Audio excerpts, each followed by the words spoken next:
नमस्कार, आप देख रहे हैं हमारी खास पेशकश लीगल हेल्पलाइन। मैं हूं आपके साथ अक्षय। इस देश का लोकतंत्र इस देश की खूबसूरती का एक अभिन्न अंग है और इस लोकतंत्र को मजबूती प्रदान करता है वो है इस देश का कानून और संविधान। देश के संविधान में हर एक नागरिक को समानता के साथ स्वेच्छा से जीने का अधिकार दिया जाता है। हालांकि कानूनी पेचीदगियों के चलते कई बार लोगों को इंसाफ नहीं मिल पाता, लोगों को उनके हक और कानून के बारे में जानकारी नहीं होती और वो न्याय के लिए भटकते रहते हैं। और इसी अंतर को दूर करने के लिए हमने इंडिया लीगल रिसर्च फाउंडेशन के इनिशिएटिव लीगल हेल्पलाइन में कानूनी सलाहकारों से आपकी समस्याओं का निदान करने का हम प्रयास करते हैं। आज जिस विषय पर हम बातचीत करने जा रहे हैं वो शपथ पत्र बनवाने से जुड़ी है। गलत शपथ पत्र बनाने की सज़ा से संबंधित क्या कुछ कानूनी प्रावधान है, इस विषय से संबंधित कोई सवाल है या फिर किसी भी तरह की कोई कानूनी अड़चन है तो आप हमारे साथ इस कार्यक्रम के माध्यम से जुड़ सकते हैं, अपना सवाल कर सकते हैं और क्या बेहतर कानूनी विकल्प हो सकता है, इस बात का जवाब हम आप तक पहुंचाने का प्रयास करते हैं। आज हम बात कर रहे हैं शपथ पत्र यानी एफिडेविट की। अगर शपथ पत्र बनाते समय गलत जानकारी दी जाती है तो इससे संबंधित क्या कुछ कानूनी प्रक्रिया है, किस तरह की सज़ा का प्रावधान है, इससे संबंधित कोई प्रश्न है या फिर किसी भी तरह की कोई कानूनी अड़चन है तो भी आप हमारे साथ इस कार्यक्रम के माध्यम से जुड़ सकते हैं, अपना सवाल कर सकते हैं। क्या बेहतर कानूनी विकल्प हो सकता है, इस बात का जवाब हम आप तक पहुंचाने का प्रयास करते हैं। लीगल हेल्पलाइन आपका अपना शो है। इस शो के माध्यम से आप भी हमारे इस कार्यक्रम का हिस्सा बन सकते हैं। फ़ोन के माध्यम से निःशुल्क कानूनी सहायता आप हमसे प्राप्त कर सकते हैं। आज हम चर्चा करने जा रहे हैं गलत शपथ पत्र बनाने को लेकर क्या कुछ कानूनी प्रावधान है, किस तरह की सज़ा हो सकती है, इससे संबंधित कोई प्रश्न है या फिर किसी भी तरह की कोई कानूनी अड़चन है तो भी आप हमारे साथ इस कार्यक्रम का हिस्सा बन सकते हैं। फोन लाइन्स खुल चुकी हैं और टेलीविजन स्क्रीन पर जो 2 नंबर फ्लैश हो रहे हैं, इन नंबर्स पर कॉल करके आप भी हमारे साथ इस कार्यक्रम का हिस्सा बन सकते हैं।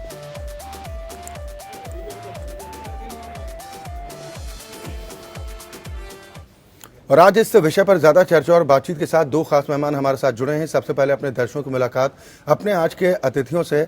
मेरे साथ मंजूषा कपिल जी जुड़ी हैं लखनऊ से, आप अधिवक्ता हैं इलाहाबाद हाईकोर्ट के लखनऊ बेंच के।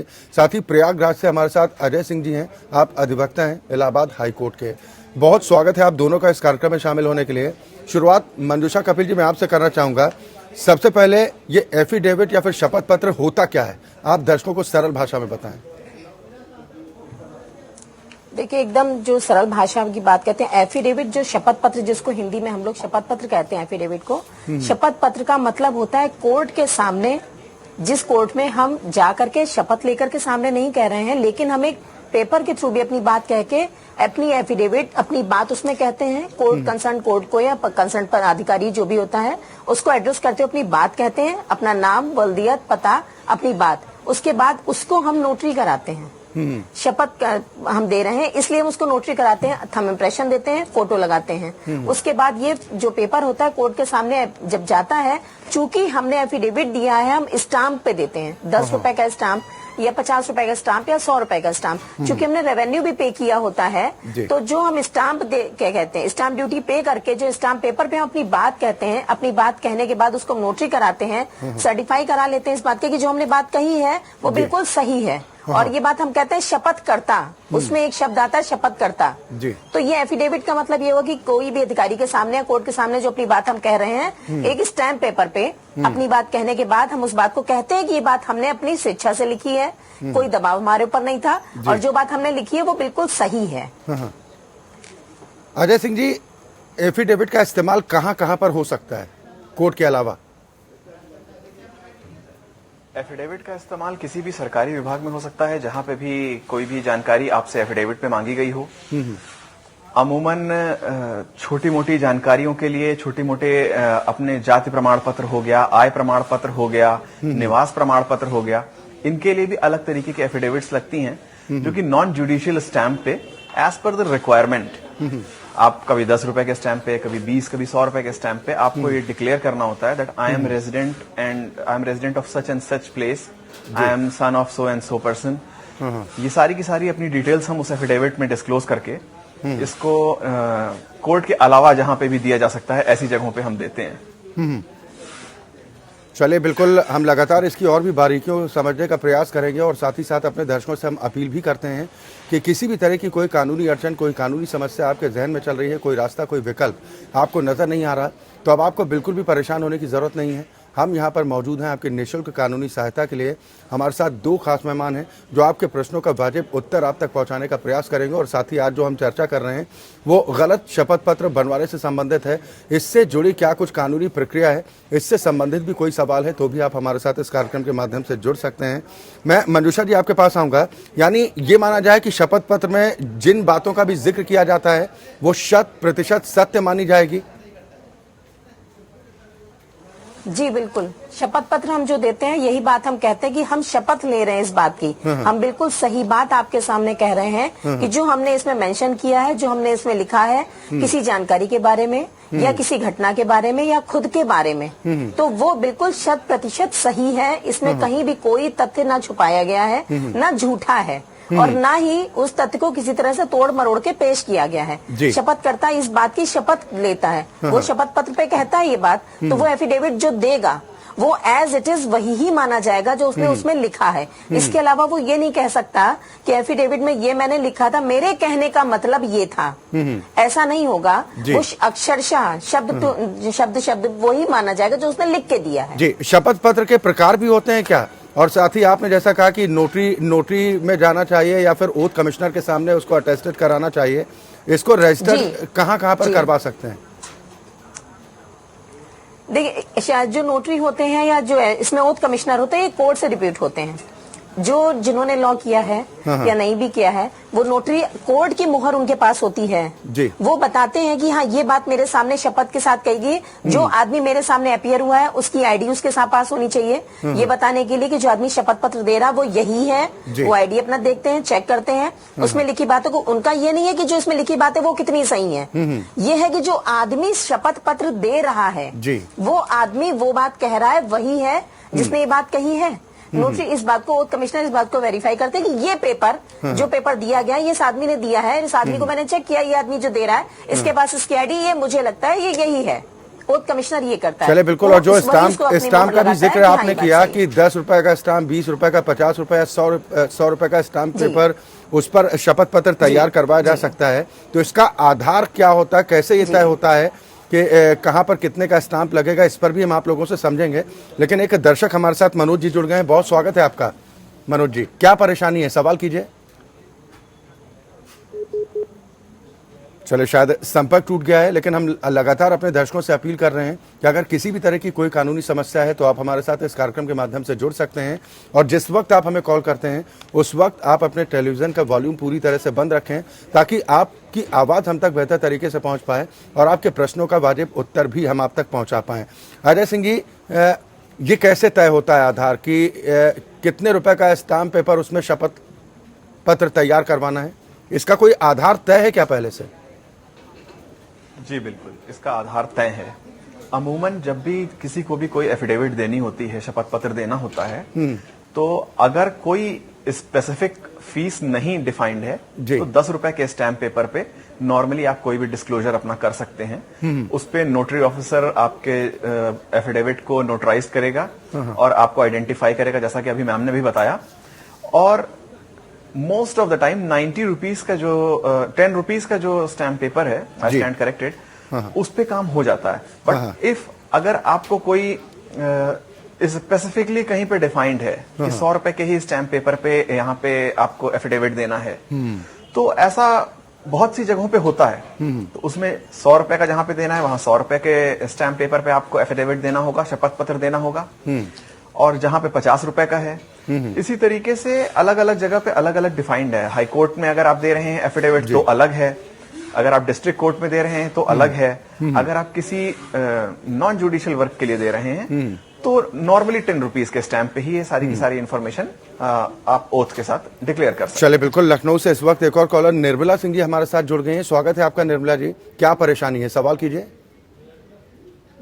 मुझे थोड़ी सी कानूनी जानकारी लेनी थी ये कि हमारे हस्बैंड उत्तरबंदी में थे तो 2015 में उनकी डेथ हो गई।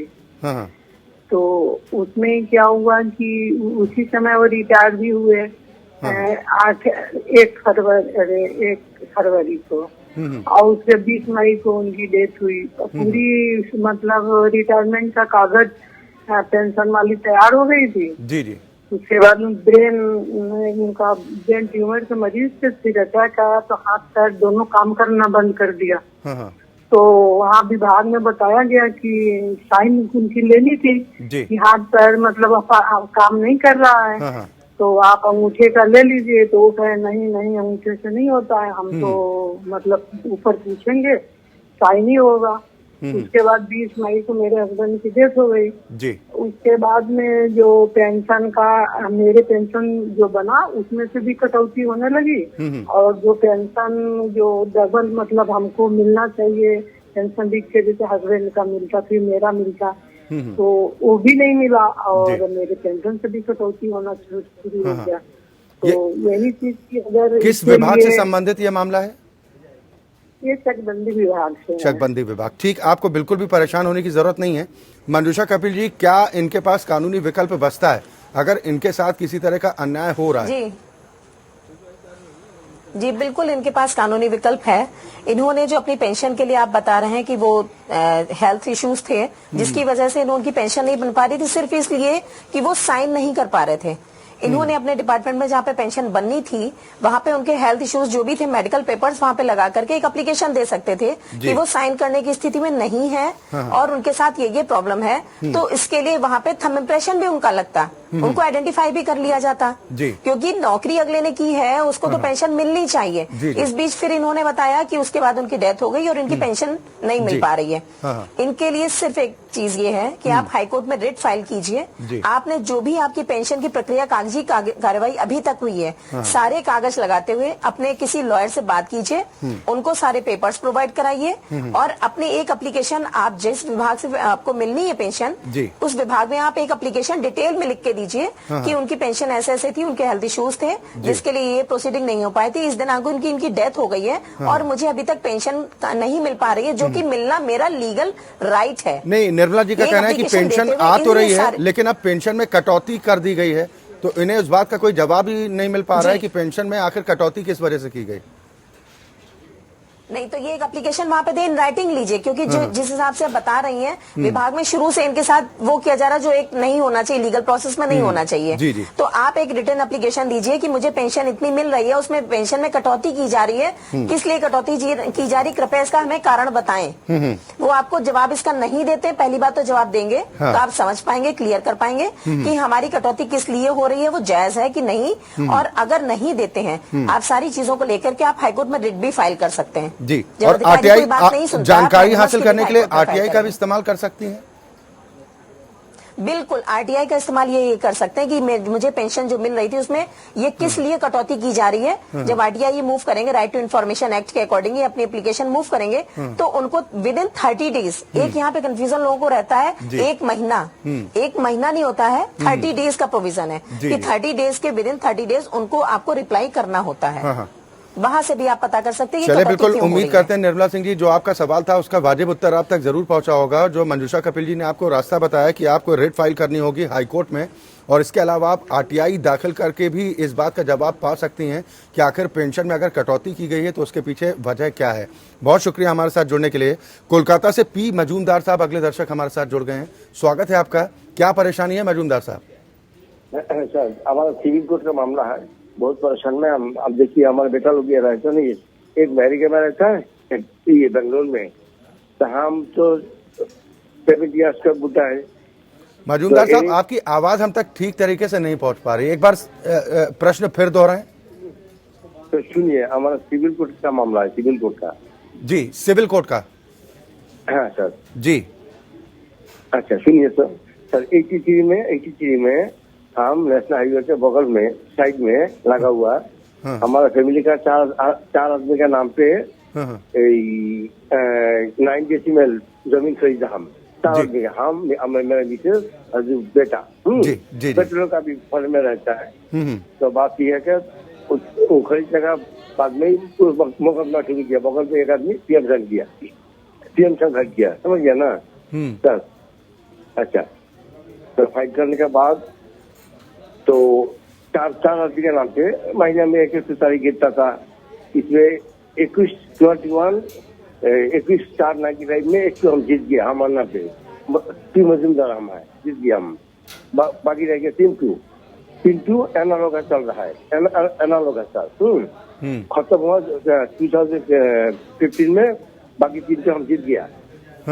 बाकी 3 पहले 2 जीता सर 95 में, और बाकी 3 एक ही संग हम 95 में हम जीत गया सर। हाँ, इसका मतलब एरेस्ट तो अभी ये 6 होने का बात चल रहा है ना सर। अपनी बात पूरी कीजिए मजूमदार साहब। हाँ सर, तो गवर्नमेंट ने जमीन ये कर रहा है, एक्विजिशन कर रहा है, उसमें हमारा 9 जो ये डेसिमल है 6 डेसिमल ले लिया, गवर्नमेंट ने ले लिया मुकदमा सर। हाँ, वो लोग आपकी आवाज हम तक ठीक ढंग से मजूमदार साहब पहुंच नहीं पा रही है, लेकिन जहां तक आपका सवाल समझ में आ रहा है, अजय सिंह जी क्या जवाब देंगे?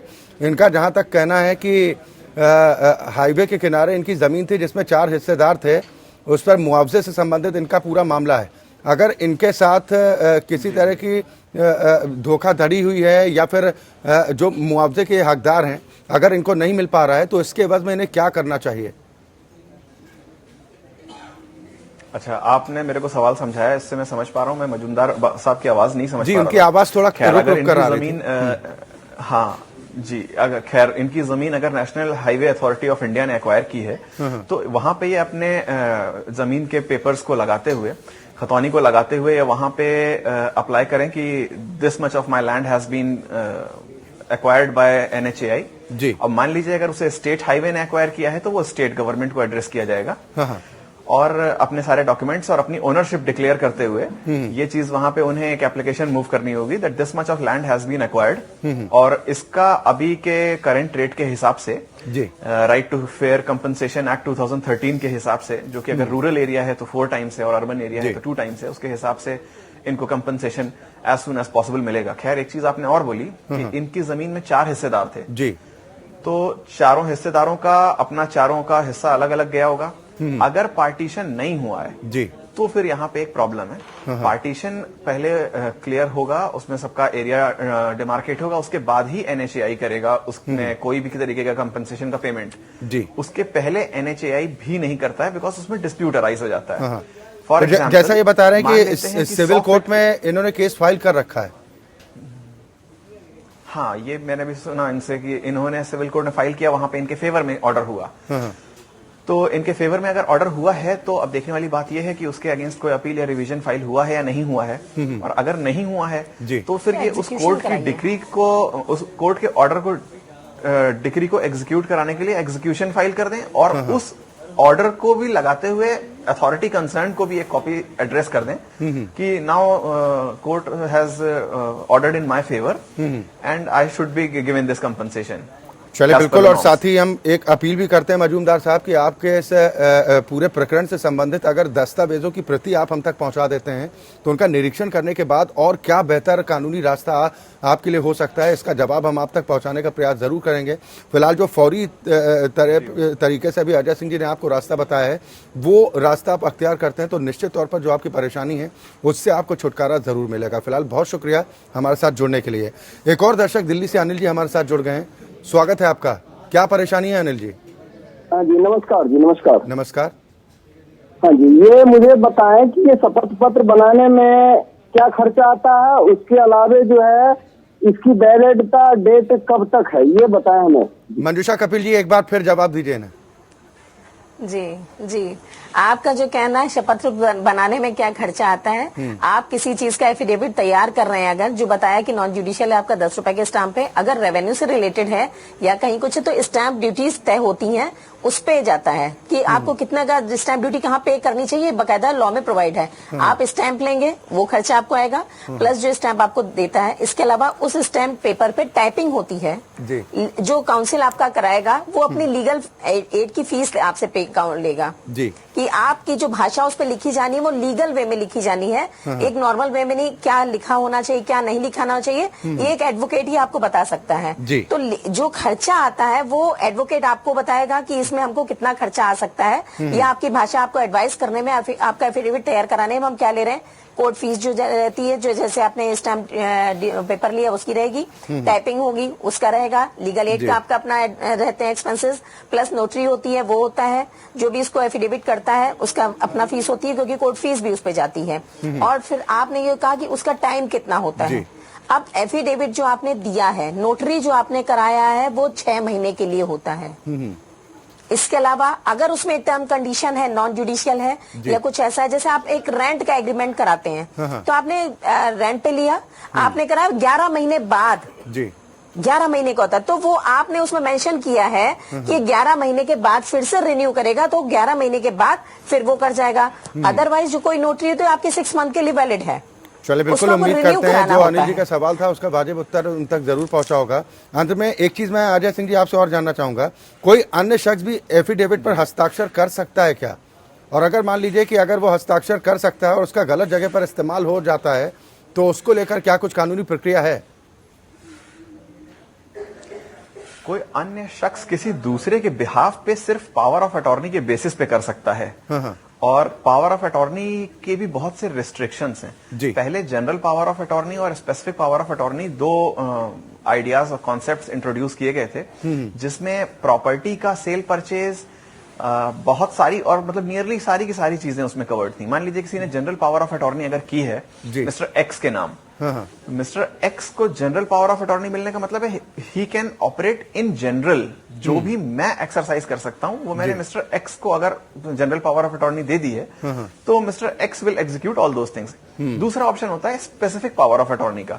स्पेसिफिक पावर ऑफ अटॉर्नी में मैंने मान लीजिए सिर्फ अपने घर पे किसी को किराएदार रखने का हक दिया है मिस्टर एक्स को, तो मिस्टर एक्स सिर्फ टेनेंट डिसाइड करेंगे जी।